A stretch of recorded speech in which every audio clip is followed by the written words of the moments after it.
Mom, do you think DEI caused the crashes? This is going to be a good one. Mom, is Donald Trump a cult leader? Are you in a cult? Good question. Is she going to give a cult response? No, I'm not in a cult.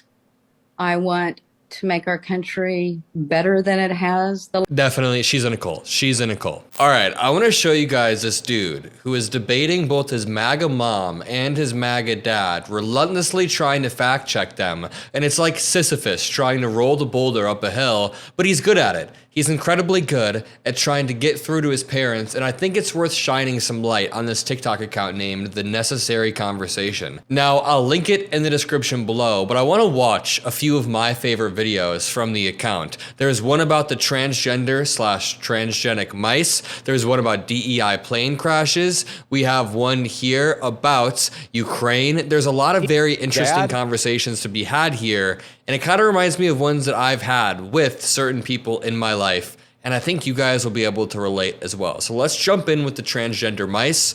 Make sure you drop a like, comment some blue hearts. Let's check this out. There are no transgender mice. This is like, for me, I know that there's people will exterminate themselves. There's a big disconnect between what you think is real and what we think is real and what is actually real. The left can go crazy, the right can go crazy, but a big part of why I think it's hard for us to see any common ground is transgender mice is like a part of it. You think this is real. Yes. What it actually is transgenic mice. The exact amount of money Donald Trump was talking about was being paid to scientists to use transgenic mice. These are mice that they insert new DNA into to use in studies for cancer, genetic diseases, all kinds of stuff. Of course, all that good stuff. Yep. You don't think cancer should be researched? Not on transgender mice. I've literally had cancer. Yeah.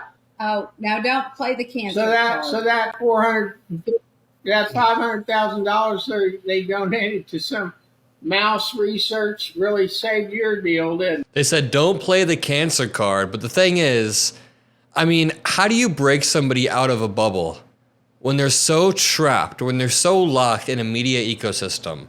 If you guys have any stories of family members or coworkers or friends that you've seen locked in the Fox News or Tucker Carlson or Twitter bubble, you can share them below. I love to read all of the comments, but this is a prime example of somebody that just reverts back to their level 1 talking points. No matter how many times you correct them and say, hey, it's not transgender mice, the president is actually lying. It's transgenic mice, and they're doing very necessary studies trying to figure out certain cures for cancer, how certain medicines interact with certain diseases. I mean, it's very, very important research that's been done for a while now, yet these Trump supporters just want to revert back to their pro-Trump talking points. But to zoom in on the actual transgenic debate, it's disgusting that the president of the United States is spewing QAnon talking points from the Oval Office during his speeches, during his joint address to Congress. I mean, they want to talk about decorum. Speaker of the House Mike Johnson wanted to use the word decorum when talking about Al Green.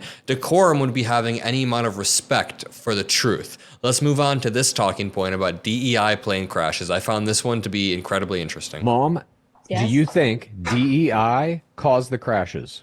I have no idea what caused the crashes. These are the two things I think they need to look at. Okay.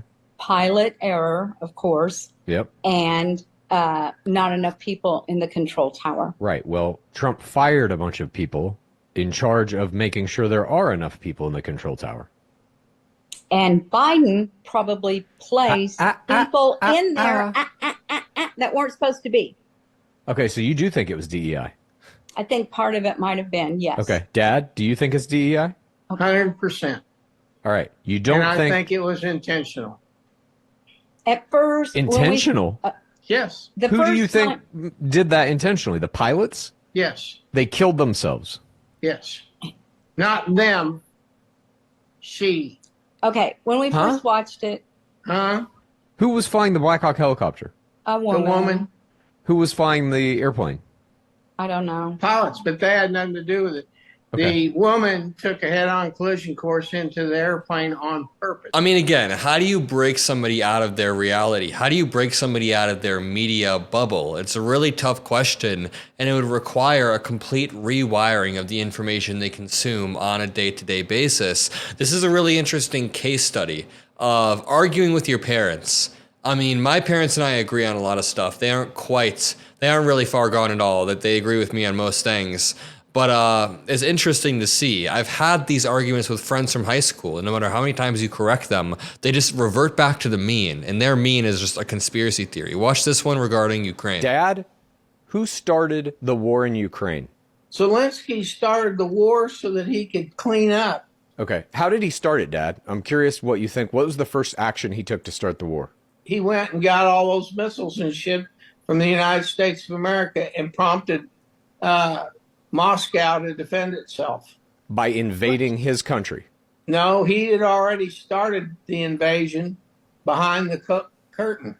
He started the invasion of his own country? Yes. He doesn't give a shit about Wait a minute. How you're saying Zelensky, somehow conscripted Russian troops to invade his country? No, he didn't conscript them. He set up the stage for Moscow to have to take action in order to stop him from... Hell, he was bombing the shit out of Moscow. Okay. Where the hell do you get your news? I mean, where do you even start to debunk this incoherent nonsense? I remember at my last job, I was talking to some of my coworkers, and politics would never really come up. It's not something that I would talk about at work. But right around the time COVID started, we were in the office, and politics came up because COVID was going on, Trump's response was a mess, and they began to say that they thought Dr. Fauci created COVID in China so it could get leaked to the US so he could become rich and famous. And I was like, where do I even start? Where do I even begin to debunk this? You think Fauci, who's old himself, who would be at risk himself, created this disease in China? Where do you even begin to debunk, to poke holes in something that is already so botched and full of holes? It's hard to interact with that. Watch this one of them talking about the free press. I found this one quite interesting. Dad, do you think we should still have free press? This is, of course, an amendment in the Constitution. It's enshrined in your sacred Constitution. Because it's woke. But it's part of the Constitution. No, being woke isn't. Freedom of the press is part of the Constitution. It's one of the amendments. We didn't have freedom of the press for the last 8 years. So what's different? It's almost parody. It's almost beyond parody. The last 8 years, that means 4 years of Trump. What is different is this president the difference is excluding... you don't control it anymore. No. And it pisses you off. Biden never excluded any press outlets. Yeah, you're right. Bullshit. Guess what? He didn't do that. He just didn't answer. He'd look and go, That's fine. All politicians do that. Trump woman had probably 30 press conferences where she didn't answer a single question. That's fine. Trump can do that too. Freedom of the press. Freedom of the press means you invite all the press to come cover the White House. You've said enough. Your credibility is zero. How is my credibility? He has zero credibility. I mean, I think that clip speaks for itself. Check this one out. Is Donald Trump a cult leader? Are you in a cult? Good question. No, I'm not in a cult. I want to make our country better than it has the last 4 years. We are in a terrible, terrible hole. I want to get out of it. I want to bring our country back the way it was. I mean, that's something that someone in a cult would say. That is exactly what someone in a cult would say. I think those clips speak for itself, and I'll leave it at that. And really quickly, you've probably heard the term flooding the zone. It's when there are so many stories coming out that you're overwhelmed and you just can't keep track. And that's Trump's intentional strategy. Steve Bannon said you can hide your corruption if you just have a bunch of stories coming out. Then people miss stories like this one. Trump quietly reversed a rule that banned lobbyists from giving gifts or joining the government. The only reason I caught this was thanks to Ground News and their blind spot feature. It highlighted that not many people on the right are covering this story. Not many publications are talking about this, and that's why I keep partnering with Ground News. Even if they weren't sponsoring and helping my independent journalism, I'd still use it because it's a great tool. It's a great tool to have at your disposal. They have an app and a website that pull in every source covering every story. Then they show you the political bias of every single source. They show you the factual reliability and, most importantly, who's funding them. Because let's be real, with all the stories coming out, you can get overwhelmed. And unless you're tracking it using something like Ground News and their blind spot feed, then you'll get lost in all of the chaos. So rather than getting lost in the chaos, I have a massive discount for you. You can get nearly half off of the Unlimited Vantage plan that I use for just $5 a month. Not bad. You can be in control of your news. Go click the link in the description below. Again, you can get half off if you click the link in the description below for ground.news. Go check it out. Thank you all.